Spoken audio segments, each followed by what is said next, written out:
आज दोस्तों यहाँ पर सुप्रीम कोर्ट और हाई कोर्ट के दो बड़े फैसले निकल कर आ रहे हैं, दो बड़े अपडेट जिसे आप नए नियम कह सकते हैं।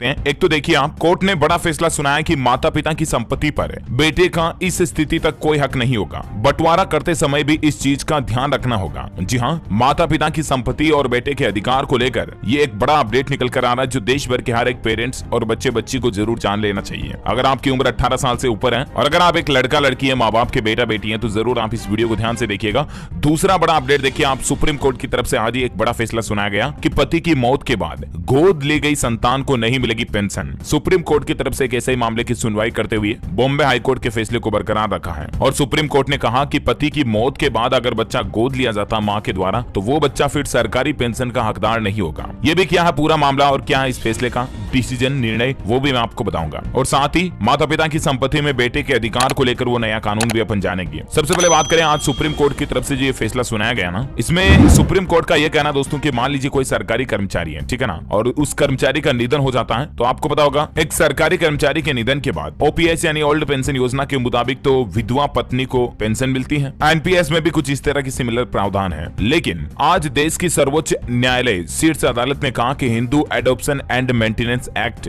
HAMA 1956 की धारा 8 और 12 एक हिंदू महिला को अनुमति देती है कि अगर महिला नाबालिग या मानसिक रूप से अस्वस्थ नहीं है तो वह एक बेटा या बेटी को गोद ले सकती है। लेकिन इस एक्ट के तहत एक हिंदू महिला अपने पति की सहमति के बिना बच्चा बच्ची को गोद नहीं ले सकती है। और समझ रहे हो ना, ऐसे केस के सिनेरियो में क्योंकि पति की तो डेथ हो चुकी है, तो पति की सहमति, फिर मरे हुए पति की सहमति कैसे लेगी कोई महिला। तो इसलिए सुप्रीम कोर्ट का कहना है कि पति की जान जाने के बाद, उसकी मौत के बाद अगर कोई महिला किसी बच्चे को अडॉप्ट करती है, गोद लेती है, तो फिर वो बच्चा सरकारी कर्मचारी की पेंशन का हकदार नहीं होगा। ये मतलब सुप्रीम कोर्ट का एक ऐसे मामले की सुनवाई करते हुए फैसला था। हालांकि इस मामले पर नीचे बॉम्बे हाई कोर्ट ने भी यही फैसला सुनाया था, उसी को बरकरार रखा है। और दूसरा अपडेट जो अपन बात कर रहे थे, दूसरा सबसे बड़ा महत्वपूर्ण अपडेट ये है कि कोर्ट ने माता पिता की संपत्ति पर बेटे के अधिकार को लेकर एक बड़ा फैसला सुनाया। दरअसल ये पूरा मामला यूं होता है कि एक महिला, मैं नाम नहीं लूंगा यहाँ पर, आपको सिंपल समझा रहा हूँ, समझिए। एक महिला जिसका पति बीमार हो जाता है, ठीक है ना, फिर वो महिला अपने पति के इलाज के लिए इधर उधर से पैसे जुटाती है, सारे पैसे खत्म हो जाते हैं, उसके बावजूद पति की बीमारी का इलाज नहीं होता है। अब उनके पास एक घर है, एक फ्लैट है, और महिला चाहती है कि वो उस फ्लैट को बेच करके अपने पति का इलाज कराए।